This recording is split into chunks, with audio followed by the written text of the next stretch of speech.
So, welcome to Small Farm Living. My name is Julie, and we are going to take this little dirty boar pig that was at an estate sale along with this birdhouse shaped like a barn, and we are going to transform these into some really fun farmhouse decor, as well as this stool that I found at the thrift store. It was marked $6. I got it for half price. Cute little storage inside. And you can see on the top it says, "I smile because you are my mother. I laugh because there's nothing you can do about it." Funny, but it's not really my style. So we are going to convert this over into something really cute. We're going to touch up some of these scratches on the legs. So this is the fabric that we're going to be recovering it with. I just love this little denim blue background with these cute little hens on the top. So the first thing that I had to do was, of course, remove the existing cover. It had a felt piece over the top that was stapled everywhere. So I just took my little screwdriver, lifted up the staples, and then took my needle nose pliers and worked them out. Some of them were a little tougher to get out than others, and this process took me longer than actually doing the recovering of the stool. But you can see once I got that off, I had to repeat the same process because the top fabric was stapled in everywhere as well. Then I took my little screwdriver and I just unscrewed the one side of the hinges, the side that was attached to the lid of the stool, so that I could get that off and then proceed to get the rest of it removed. So now that I got the cover off, I'm just going to work on getting the rest of the staples out of here. Now, the fabric, of course, when you buy it on a bolt, is folded in half, so it's kind of doubled, but I only need one layer. So I'm going to open that up, and then I'm going to use the piece that was on there as my template. So what I want is 2 layers of hens to show on the top of my stool when all is said and done. So I'm just setting it there. I'm giving it a rough chop out just so I don't have to try to fuss with the rest of the fabric. Makes it much easier. And then I'm going to cut it much more detailed now to fit the shape better. And then I'm going to lay that over the top of my stool and smooth it out and make sure I have my hens where I want them to be so that have all their prettiness on the front. And then I am going to pull over the top, take my stapler and press down and staple one side in. And then I'm just going to pull the other side just opposite of the one I stapled. I'm going to pull that nice and tight, and I'm going to put a staple down in there to secure that in place. That way my fabric on the stool side is nice and tight without any wrinkles. And I always just tack all 4 sides first in the center, again, just to make sure that the fabric is tight on the front side of the stool so it looks nice and pretty when we are done. And this side, I don't know why I cut it a little bit shorter, but you can see how nice and pretty it looks on the front. So now I just go to the corners. Everybody recovers things differently. So, I mean, I don't think there's a right way or a wrong way. And corners, people do their corners differently as well. I do my corners several different ways. But with this project, I folded the main part down first, and then I tucked the sides over one at a time and stapled those down into place. And then once I got this corner done, I just kind of pulled the fabric next to it tight as well and stapled that down before moving on to my next corner. And you can see I just pulled the center down first and stapled that into place. And then I tucked and folded the sides over. So once I got that all done, then I needed to put the cover back on, and I wanted to line up the holes for the hinges just so that I didn't have to fight with any fabric with my screws. If you've ever done that before, it can be difficult. This was really thin, so it wasn't too bad. But once I got those lined up, I went ahead and stapled it back on. And now that it's nice and stapled and looking pretty again, I need to put the hinges back on. Now, I was lining them up like this, and I was like, oh, just lay the top down on the table. Much easier. Put the screws back in, and luckily this little screwdriver is magnetic, so it holds onto the screw, and I got those put back onto place, and now the lid is opening very nicely. And then it had this little chain in there, and even though the hinges prevent the lid from opening any further, I think this little chain was maybe just a secondary precautionary measure to make sure that it didn't overextend, or if somebody opened it too far, it didn't bend the hinges. And I was just using my screwdriver to make sure I knew where the hole was, because lining it up for the hinges, this didn't line up exactly perfect, but it was super close, so it was easy to get back in. So now I have that all attached and it is looking absolutely adorable. But now I want to address those pieces of the legs and everything that are kind of scuffed up, and it just doesn't look good with the white. So I literally just took some of my little craft paint and touched up all the places that were badly scratched. I don't mind if there's a few nicks here and there because in my house it's probably going to happen again, but I just wanted to get the worst of it covered up and looking pretty. So we got those all touched up, and here is what the stool looked like when it was finished. And I absolutely love this. If you've watched one of my previous videos, you know we have two kittens in the house and they like to get up on here and lay on it as well. And I think it's so fun that there is storage inside for little treasures. My granddaughter asked if this was her stool, so she may end up getting it. We'll see.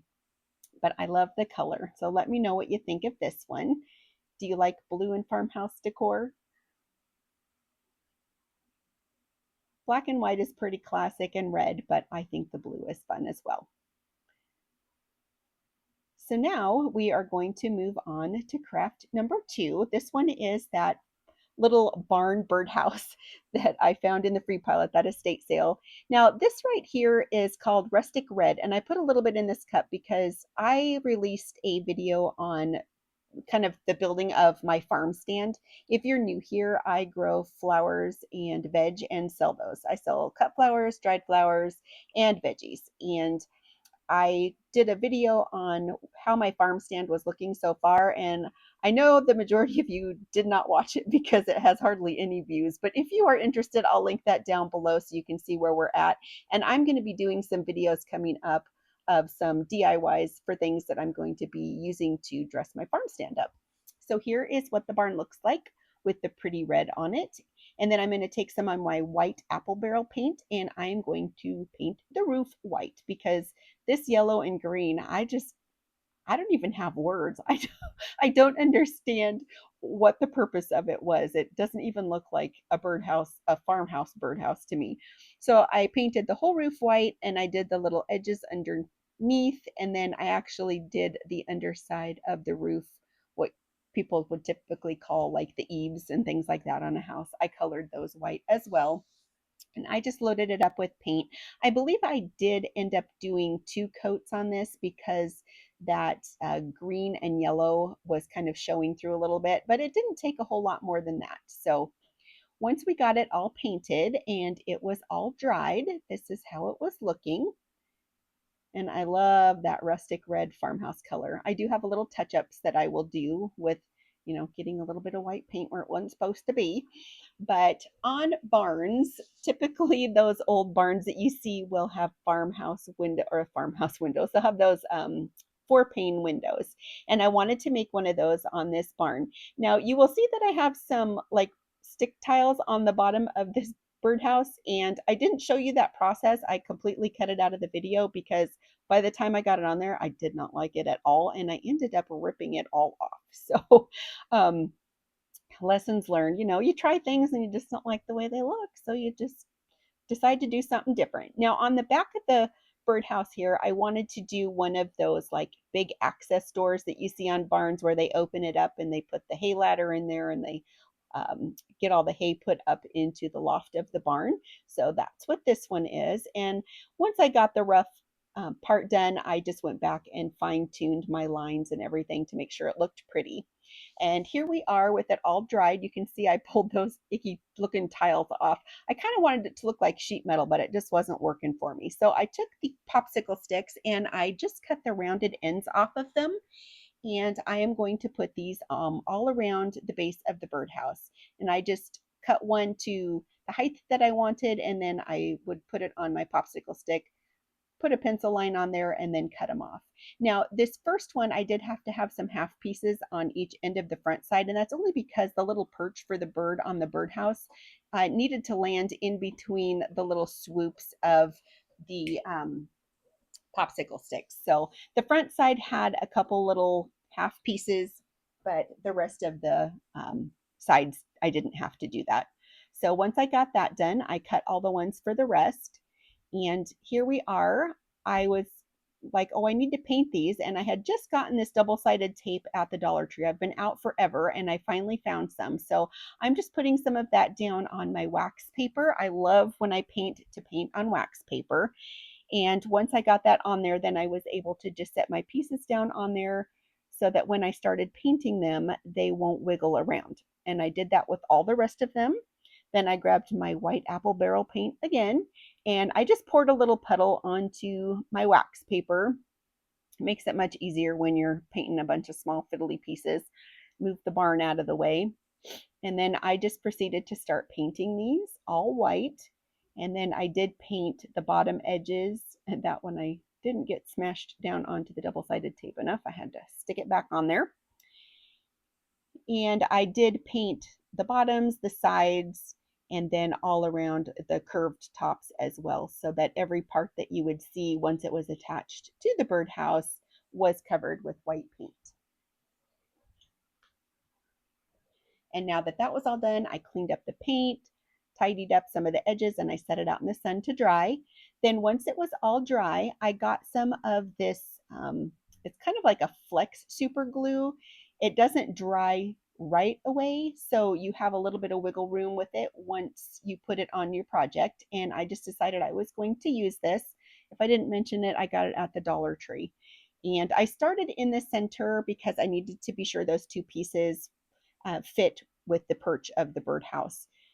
And then I put the rest of the pieces on, including my little half pieces, and then I just kind of smashed it so that it all fit on there perfectly. And then I proceeded to glue the rest of the pieces on all around the side, and this is what it looked like when it was finished. Just simple, classic barn colors.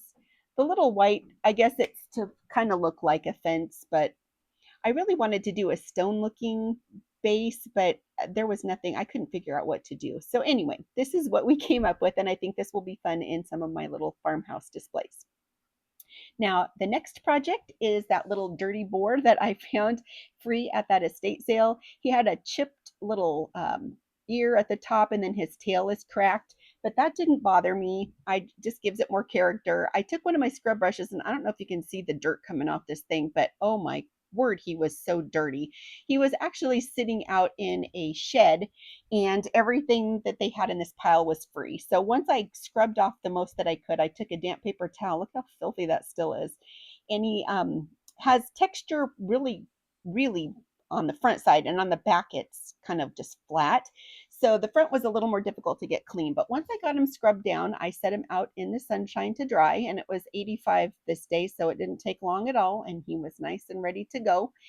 And then I sat down and I took some of my black craft paint, and I just kind of squirted some on to start. And the first thing that I wanted to do was make a straight line down the pig. And then once I got that line done, I just proceeded to paint the front half of my boar black. And then I painted all around the rim as well. I ended up painting the back the same as the front, but I didn't show that process because it was just the same as what I'm doing here. And then I went around to the back side of the pig and did the same thing. And I drew a line. And then I painted the whole back side of my pig black as well, including his cute little squiggly tail. And then once that was all dried, oh, I'm showing you that I did the edges as well. But that's what it looked like at this point. And I did go and set him back in the sunshine to let him dry rather quickly. And then once it was dry, I took my Waverly chalk paint in the color plaster, and that is what I am putting in the center. I'm making one of those black and white striped pigs. And so I just worked on getting the center all covered. And this did have pretty good coverage. I did end up putting two coats on just because the dark plywood color, a few spots shone through. And then I was looking at this and I was like, I put the stripe right down the center of this pig's foot, and it was driving me absolutely crazy. So off camera, I fixed it. Where that stripe was, I fixed it, put it in black, and then I made sure that his white stripe was perfectly in between his 2 feet. And just aesthetically, it made my brain more happy. So I don't know if that kind of stuff bugs you, but it was sure bugging me. So if you hear background noise, I'm sorry, my kittens are like going crazy. But on this boar, even though he is a boy, I thought he just needs a little more dressing up. So I took this little piece of greenery. This is off a swag, and I've actually seen these at Hobby Lobby. I got it at the thrift store for super, super cheap, and I've just been cutting some of the pieces off and using them in my projects. It makes the project much more affordable to do. And I just kind of wanted to give him almost like a little necklace. It kind of goes from his bottom of his neck up by his ears. And then I took some of this jute twine and I cut a piece to length that I figured that I would need. And then I ended up cutting 3 pieces because I'm going to braid this together. Now, I do have the braided jute twine in my Amazon store, which the link is down below if you're interested in any of the projects. I have most of the crafting things in my crafting category, but I am totally out and I don't have any. So I'm just making my own. I put some hot glue on there. I'm pinching it together so that all 3 pieces are stuck together at the ends and it doesn't fray or come apart. And no, I don't have my silicone fingers, they're downstairs. And I'm just going to braid this. And I ended up taping it to the table and braided it so it was nice and tight and formed a good braid. And then once that was done, I did glue the bottom as well as the same thing that I did the top so it stays together. And I am going to put this on here. I'm going to weave it kind of in and out between some of the greenery pieces so that it just kind of looks like it's maybe the green is woven into the jute twine. And just because he's a boy, I just wanted it to look a little more rusticy looking with the jute twine in there, even though he's a sweet boy, right? So I decided he needed a few straw flowers as well, and I tried to choose some more, you know, male type colors on this one. So I went with the dark burgundies and the orangey tones. And then I just glued them on one by one, and this one would not stay. I think I dropped this one 4 different times. I was having total butterfingers today, and after I got the glue on it, it fell again. I was about to give up, but I got all of the pieces glued on there, and I did add one extra one under that clump of 3. And this is what he looked like when he was all done. I think he turned out so sweet, and I actually love the texture in the plywood on him. It just makes it look like he has cute little, like, roughed up pigskin. So let me know what you think of this one.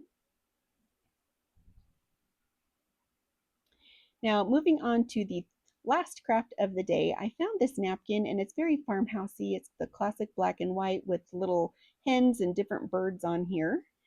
And we are going to use this on a fun little project. And I have this little iron. It is in my Amazon shop as well. And I'm just going to use it to smooth out some of the wrinkles in this napkin before we get started.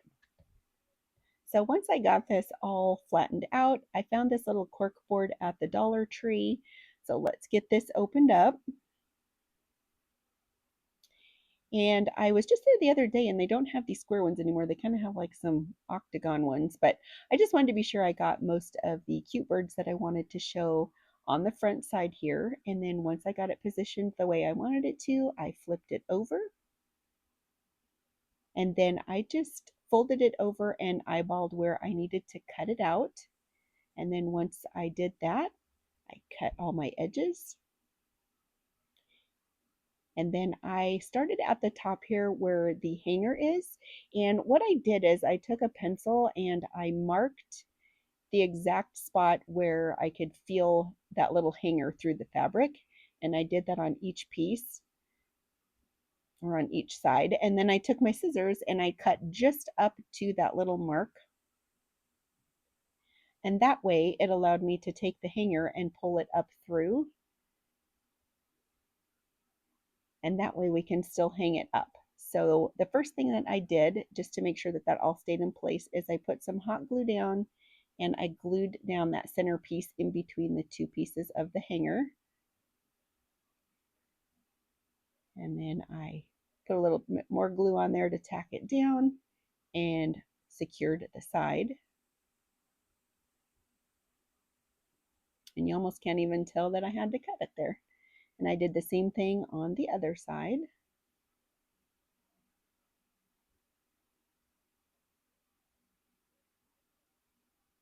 And then just like with the stool, I pulled the fabric taut, and then on the opposite side, I wanted to get the fabric secured down so that it was nice and straight and flush on the other side.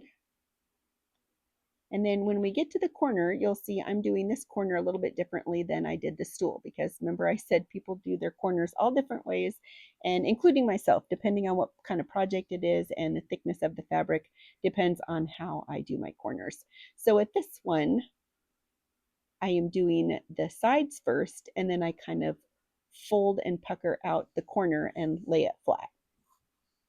So I'm going to put the glue down, get my other side laid down, and then you can see how that little pucker is up like that. I just pull the sides out on that and pull it down flat, and then it makes a nice flat corner.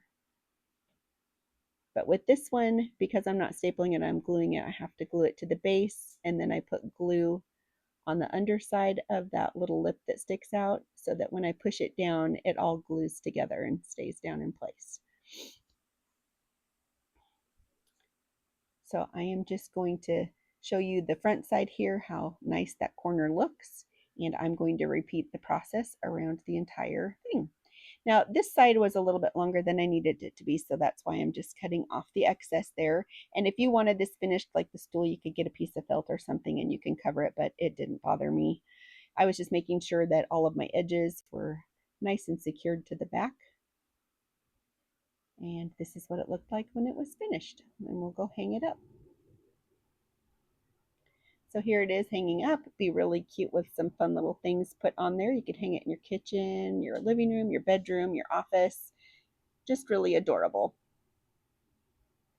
And then I did end up finding this frame at the thrift store, and I just put it in there so you could see how if you wanted to make it even more grand looking, you could put it into a frame and hang it on your wall as well.